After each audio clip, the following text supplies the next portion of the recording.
Hello achievers, A4 का study time में आपका स्वागत है। और हाँ, अगर आप कक्षा 10 में हैं तो आपके लिए बहुत बड़ी खुशखबरी की बात है कि मैं आज से इस अपने YouTube चैनल पे जो मेरा A4 का स्टडी टाइम है, इसमें मैं आपके लिए साइंस की पर डे क्लासेस लेकर आने वाला हूँ। और इसी 3 महीनों में लगातार मैं आपकी पूरी फिजिक्स को कंप्लीट कर दूंगा, जो आपका काफ़ी ज़्यादा वेटेज रखता है। 70 नंबर में से 25 से 30 नंबर आपके जो आते हैं वो फिजिक्स के ज़रूर आते हैं, और कुछ ऑप्शनल्स होते हैं जिनमें मार्क्स कटने के बहुत चांसेस होते हैं। वो सारे के सारे क्वेश्चन मैं आपको अपने इस चैनल में कराऊंगा, तो कृपया ध्यान दें, आप अपने दोस्तों तक ये सारी बातें पहुंचा दें कि हर दिन ये क्लासेस आप ज्वाइन करें और पूरे मार्क्स लाने की तैयारी आप इससे कर सकते हैं। और जो भी इंपॉर्टेंट आपके फिजिक्स पढ़ाने के बाद जो इंपॉर्टेंट बचेंगे, केमिस्ट्री, बायोलॉजी, उसके भी अच्छे टॉपिक आपको बता दिए जाएंगे ताकि आपके मार्क्स साइंस में भी अच्छे आ सकें। और अगर मैथ के स्टूडेंट्स हैं तो फिर आपके लिए भी कोई ऐसी चीज़ें जो आपको ना लगे कि मुझे ये चीज़ कठिन लग रही है, वो आप अपने उस चैप्टर को या उस टॉपिक को आप कमेंट बॉक्स में लिखें, उस तक उसका भी वीडियो आप तक पहुंचाया जाएगा। जितनी जल्दी हो सके सभी लोगों से आप इन्फॉर्म ये कर दें सभी लोगों को कि इस चैनल पे अपडेट रहेंगी सारी क्लास 10th की साइंस।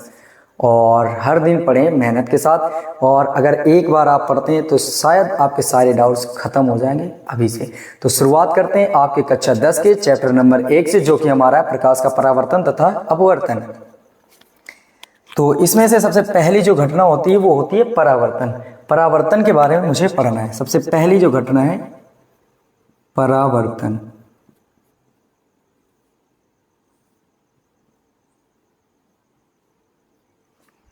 अब परावर्तन होता क्या है उसको पढ़ने से पहले अगर मैंने एक चीज की आपको डेफिनेशन ना सुनाई तो शायद ये सारी चीजें बेकार है और हम इन्हें ना समझ पाए। क्योंकि दुनिया में ये जो परावर्तन होता है, ये टकरा किसी चीज के कोई चीज होती है, वो बताएंगे हम क्या है, उस चीज के टकरा कर वापस जाने की जो घटना होती है उस चीज का नाम होता है प्रकाश का परावर्तन। उसे क्या बोलते हैं, सॉरी, प्रकाश का परावर्तन, केवल परावर्तन अभी सुने। तो यहाँ पर हमारे पास परावर्तन है, लेकिन प्रकाश का परावर्तन है। किसका परावर्तन पढ़ने वाले हैं? प्रकाश का। तो जो वर्ड है अपने पास वो है प्रकाश।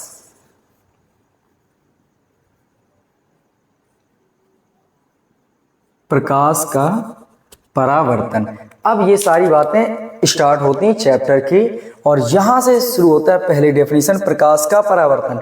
तो क्या परावर्तन प्रकाश का परावर्तन पढ़ सकते हैं क्या, जब तक हमें यही ना पता हो कि प्रकाश क्या है? समझे? अगर आपसे कोई कहे कि जाओ आयुष के बैग से एक पेन उठा लाओ, क्या आप उस पेन को उठा के ला सकते हैं जब तक आपको यही ना पता हो कि आयुष कौन है? मतलब समझे मेरी बात को। अगर आपको आयुष के बैग से पेन लाना है तो पेन आप उस जगह से पेन तब तक नहीं उठा पाएंगे जब तक ये ना पता चल जाए कि आयुष है कौन सच में, कि अगर आयुष का बैग कौन सा है। तो जब तक आपको ये ना पता हो कि आयुष का बैग कौन सा है तब तक आप उसके पेन को नहीं ला सकते। किसी और का पेन तो ला सकते हैं, लेकिन आयुष का पेन नहीं ला सकते उसके बैग से, क्योंकि आपको आयुष का बैग नहीं पता है। ठीक वैसे ही अगर आप पढ़ रहे हैं प्रकाश का परावर्तन, तो परावर्तन कैसे पढ़ सकते हैं जबकि आपको पता ही ना हो कि प्रकाश क्या है? प्रकाश का परावर्तन पढ़ने के लिए सबसे पहले पढ़ना होगा प्रकाश। तो आ जाते हैं इस चीज में, प्रकाश क्या होता है। पहली जो हेडलाइन होगी वो अपने पास होगी प्रकाश। तो सुनिए, प्रकाश क्या है? एक प्रकार की ऊर्जा है। प्रकाश क्या है बोलो? एक प्रकार की ऊर्जा है। क्या सच में आपको प्रकाश दिखाई पड़ता है? तो बिल्कुल नहीं दिखाई पड़ता। लेकिन एक बात मुझे बताओ, ऊर्जा क्या होती है? ध्यान से समझना। कार्य करने की क्षमता को क्या बोलते हैं? ऊर्जा। आपने कितनी देर तक काम किया उससे लोग आपकी एनर्जी के बारे में पहचान कर लेते हैं। ठीक वैसे ही प्रकाश क्या है? एक प्रकार की ऊर्जा है। बस एक बात याद रखना, प्रकाश विकिरण ऊर्जा है। प्रकाश कैसी है? एक प्रकार की विकिरण ऊर्जा है।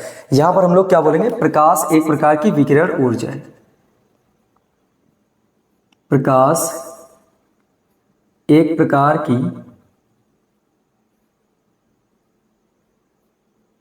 विकिरण ऊर्जा है।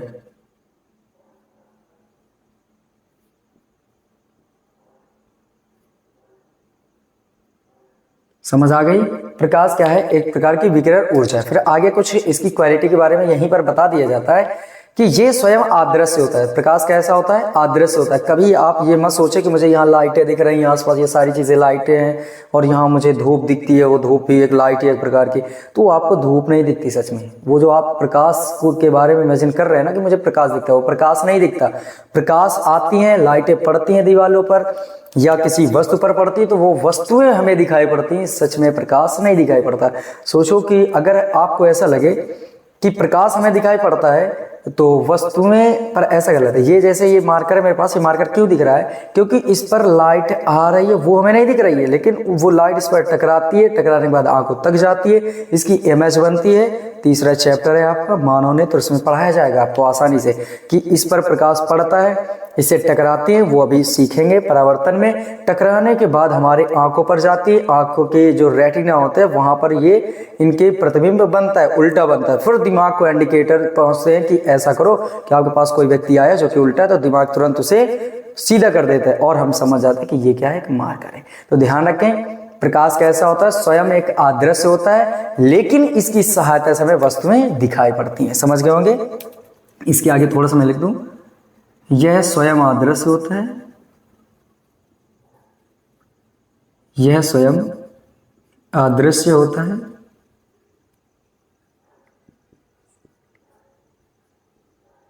लेकिन इसकी सहायता से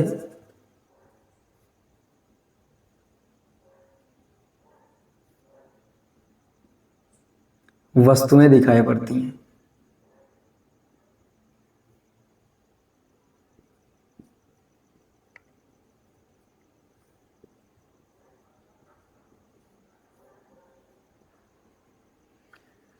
तो आई होप कि ये सारी चीजें प्रकाश के बारे में जो मैंने बताई आपको सही से समझ आई होंगी। प्रकाश क्या बोलो, एक प्रकार की विकिरण ऊर्जा है और ये स्वयं कैसा होता है? तो अदृश्य होता है, लेकिन इसकी सहायता से हमें वस्तुएं दिखाई पड़ती हैं, लेकिन खुद प्रकाश दिखाई नहीं पड़ता है। अब आते हैं अपने प्रकाश के परावर्तन में। क्या आपने कभी ऐसी चीजें देखी होंगी? वो क्या देखी होंगी कि आपके पास एक शीशा होगा घरों में, आपने बचपन में बहुत से ऐसे काम किए होंगे कि शीशा लेना और आपने अपने सीढ़ियों पे खड़े हो जाना और सीढ़ियों से देखना कि अच्छा सूरज दिख रहा है, आपने यूं किया सूरज की ओर और किसी पर्सन की ओर घुमा दिया और आप क्या देखते थे? वो इरिटेट होता था और आपको मजा आती थी। क्या आपने कभी सोचा था कि प्रकाश जो आ रहा था शीशे पे टकराया और टकराने के बाद उस पर उसकी रोशनी पड़ी जिससे उसे इरिटेशन हुआ? तो जो प्रकाश आया और टकरा कर वापस गया, इस घटना का ही नाम होता है प्रकाश का परावर्तन। समझ में आई होगी बातें? जब प्रकाश आता है और जो शीशा होता है अपने पास, मिरर होता है, वो कैसा होता है? चिकना पृष्ठ होता है। ध्यान रखें, एक तरफ पॉलिश होना अनिवार्य है।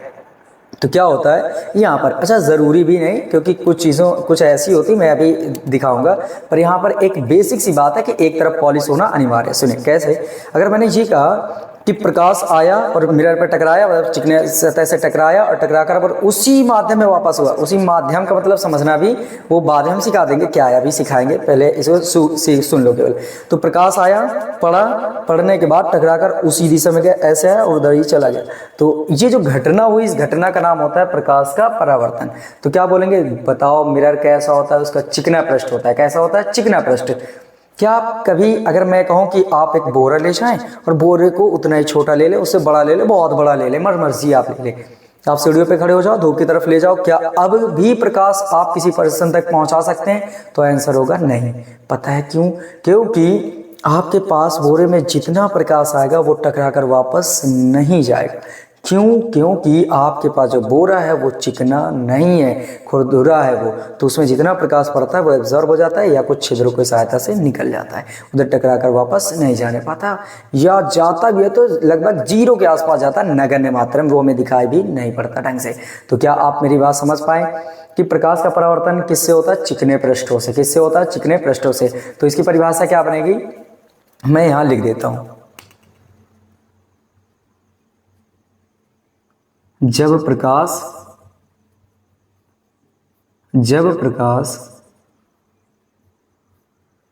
किसी चिकने पृष्ठ पर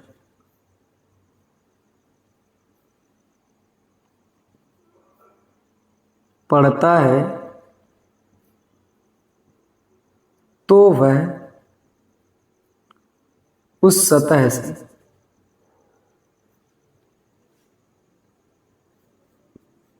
टकराकर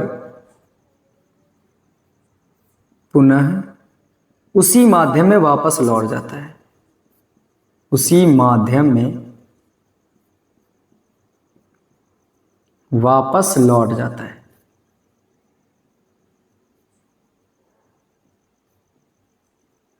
इस घटना को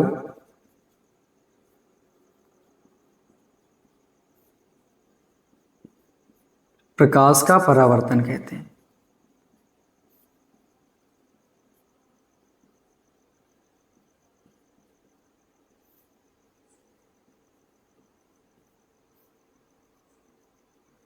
ध्यान रहेगी ये बातें। क्या होता है जब प्रकाश किसी चिकने पृष्ठ पर, मैंने कहा था बोरे से नहीं होगा, मिरर से होगा। क्यों? क्योंकि मिरर चिकना होता है और बोरा खुरदुरा होता है। तो जब प्रकाश किसी चिकने पृष्ठ पर पड़ता है तो वह उस सतह से टकराकर पुनः उसी माध्यम में वापस लौट जाता है। इस घटना को प्रकाश का परावर्तन कहते हैं। अब बात एक चीज आई कि आपके पास ये उसी माध्यम का मतलब क्या है, मुझे समझा दिया जाए। ये आपके दिमाग में आने चाहिए, क्योंकि उसी माध्यम का मतलब क्या है वो समझो। ये मानो कि आपके पास एक ये मिरर है, ये जो मैंने इधर लाइन खींची, ये आपको पॉलिश समझना है। क्या समझना है? इधर कलाई है या फिर पॉलिश है। अगर सोचो यहां पर जो ये सूरज है, ये मानो मैं एक अच्छा सा ग्राफ बनाता हूं इस प्रकाश की डेफिनेशन को मिटा करके। सुने अब,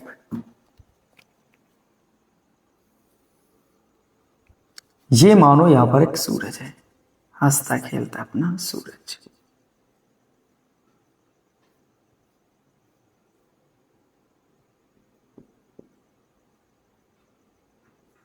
ये, और इससे एक किरण मान लो ये आई, इसमें पड़ी। ये क्या अपने पास दर्पण, दर्पण के लिए क्या जरूरी है? एक तरफ कलाई का होना या पॉलिश का होना। ये मैंने बना दिया।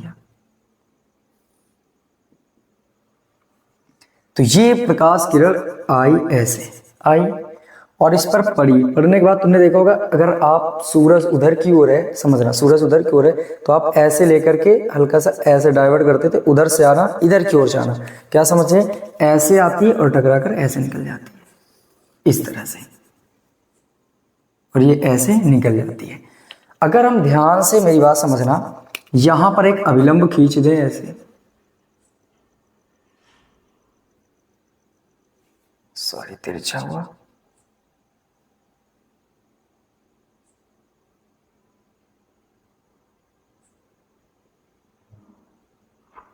ये आपको बिल्कुल सीधी लाइन खींचनी है 90 डिग्री पर। ये मैंने ऐसे ही बना दिया। अब आपको थोड़ा सा अच्छा बनाना होगा, थोड़ा सा मैं और एक बार कोशिश कर दिया। इसके अलावा आपको तो अच्छा बनाना ही है।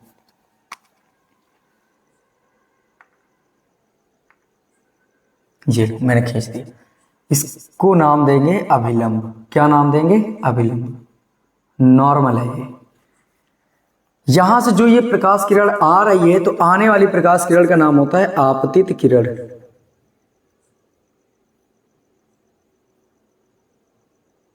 और जो जा रही है वापस, इसका नाम होता है परावर्तित किरण।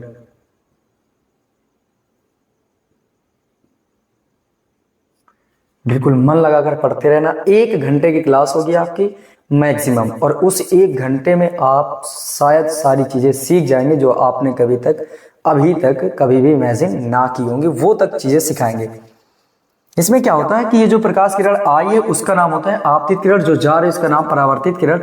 और अगर इन दोनों के जो मिड पॉइंट है, जहां पर ये पड़ी है दोनों, यहां पर एक अभिलंब खींचे 90 डिग्री पर एंगल बनाते हुए, तो आप देखेंगे इधर जितना एंगल है ठीक एंगल उधर भी होगा। ये दोनों एंगल बराबर होते घटना में। अब सारी बातें और सीखें। क्या बात होती है सुनना, ये इस चीज के बारे में आना था मुझे। उसी माध्यम क्या होता है ये मैं समझा दूं आपको। अब देखो, जब ये प्रकाश किरण आई, जो आपतित किरण आती है, टकराई, क्या टकराने के बाद ये किरण इधर निकली है? बोलेंगे नहीं। समझना, ऊपर अपने पास जो प्रकाश है आ रहा है, सूरज से प्रकाश आ रहा है, मान लो तो ऊपर से आ रहा है, तो हम लोग क्या देखेंगे कि वो वायु से आ रहा है। तो हम एक बात समझ सकते हैं कि ये कहां से आ रहा है? वायु से। नीचे क्या है बोलो? वायु ही है। और ये क्या चीज है? कांच है। क्यों? क्योंकि अपने पास ये है मिरर, और मिरर क्या होता है? कांच होता है। तो देखना, प्रकाश आपतित की जो प्रकाश आई, आपतित किरण आई यहाँ पर, और जब कांच पर पड़ी, तो कांच पर पड़ने के बाद फिर से किधर चली गई? वायु से आई थी, टकराकर वायु में ही चली गई। तो देखो यहां से कांच के अंदर तो नहीं घुस के बाहर आई। तो अगर कोई एक चीज, तो वायु भी एक माध्यम है।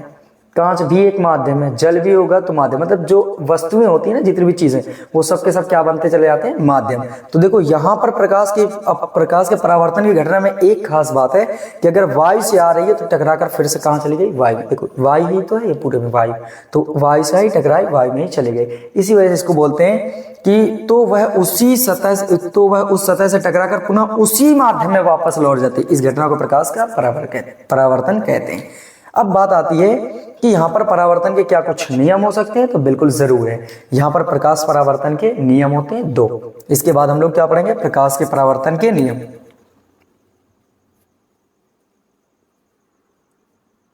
प्रकाश के परावर्तन के नियम।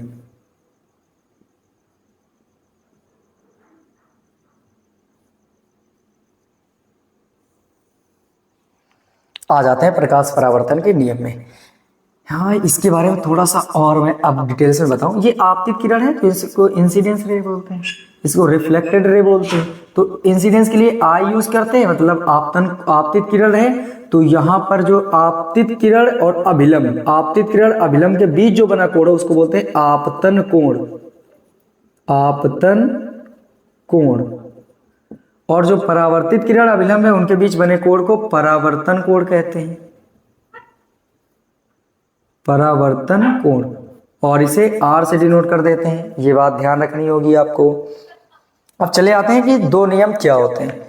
पहला क्या, अगर मैं आपसे पूछूं आपतित किरण को देखो, परावर्तित किरण को देखो और फिर अभिलंब को देखो, इन तीनों को देखने के बाद मुझे ये बताओ कि ये किस तल पर है, तो बोलेंगे एक ही तल पर है। यही तो तल है, ये मिरर था, मिरर पर टकराई, इस पॉइंट पर जैसे यूं टकराई, मानो यूं टकराई तो ये ऐसे टकराई, तो ऐसे इसी पॉइंट से ऐसे होकर गुजर गई, ऐसे टकराई इस जगह पर, ये आई और ये ऐसे निकल गई, ये आई और ये ऐसे इसी बिंदु से निकल गई। तो हम क्या समझ रहे हैं, और ये जो अभिलंब है इसके बीचों बीच ऐसे बिल्कुल, तो तीनों के तीनों एक ही इस सरफेस में ही तो है, मिरर के ही सरफेस में है कि नहीं, तो बोलेंगे हाँ बिल्कुल सही है। मान लो कि मेरे पास ये डस्टर है, इसमें ये प्रकाश किरण आ रही, ये वाली आई और ये टकराई ऐसे चली गई, और इसमें एक तीसरा बीचों बीच में रख दिया जाए तो आप क्या समझेंगे, ये एक तल है, मिरर का तल हो गया, और ये आई और ये जाने वाली और अभिलंब, तो क्या बोलेंगे आपतित किरण और ये परावर्तित किरण और ये जो आपतन बिंदु पर खींचा गया अभिलंब। आपतन बिंदु क्या होता है, ये बीचों बीच वाला।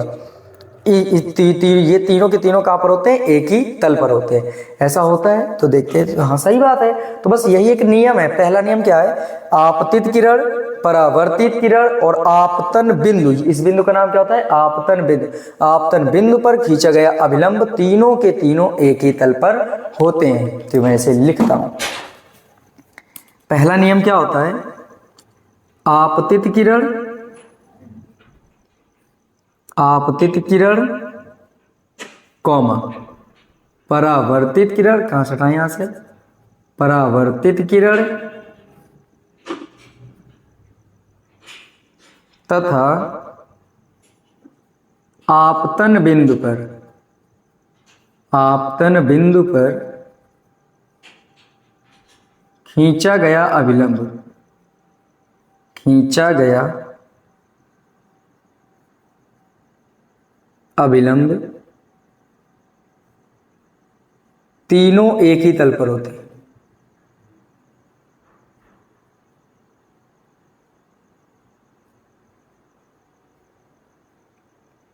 तीनों एक ही तल पर होते हैं। ये है पहला नियम। आप प्रकाश के परावर्तन के कितने नियम है, तो बोलेंगे 2 नियम है। पहला नियम क्या होता है, आपतित किरण, परावर्तित किरण और आपतन बिंदु पर खींचा गया अभिलंब तीनों के तीनों एक ही तल पर होते हैं। इस बिंदु का ही नाम होता है आपतन बिंदु।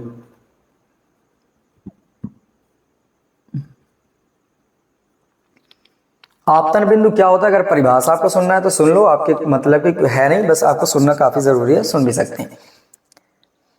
किसी भी तल पर स्थित ऐसा बिंदु, किसी भी दर्पण है तो ये दर्पण मान लो, तल अभी हम समझ रहे थे। किसी तल पर स्थित ऐसा बिंदु जहां पर प्रकाश किरण आपतित होती है, जहां पर प्रकाश किरण आपतित होती है या पड़ती है, उस बिंदु का ही नाम होता है आपतन बिंदु। हाँ, तो यहाँ पर आप आपतन बिंदु को पूरी तरह से समझ गए होंगे। आपतन बिंदु क्या होता है, जहां किसी तल पर स्थित ऐसा बिंदु जहां पर प्रकाश किरण आपतित होती है, उस बिंदु का ही नाम होता है आपतन बिंदु। तो ये पहला नियम आपको क्लियर हो चुका होगा। अब दूसरे नियम की तरफ बढ़ते हैं। दूसरी खास बात मैंने क्या बताई थी, जैसे चित्र बनाया था कि अगर आपने आपतित किरण और परावर्तित किरण है जहां पर, तो ये दोनों मिल रहे हैं जहां पर, जिस बिंदु पर, उस बिंदु पर अगर आप एक अविलंब खींचे, बिल्कुल इस तल से 90 डिग्री पर एक लाइन खींच दें, तो आप देखेंगे कि इधर का कोण सदैव इधर के कोण के बराबर होता है। इधर वाले कोण का नाम क्या होता है, आपतन कोण, जिसे आई से डिनोट करते हैं। और परावर्तित किरण अभिलंब के बीच बने कोण को परावर्तन कोण, आपतित है तो आपतन, परावर्तित है तो परावर्तन कोण।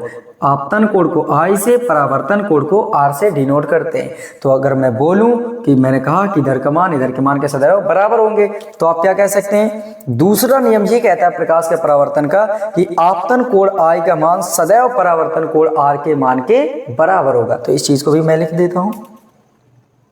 जो दूसरा नियम है,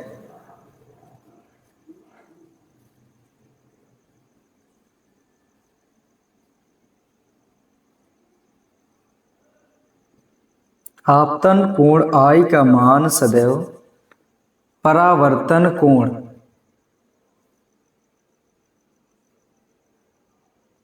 आर के बराबर होता है।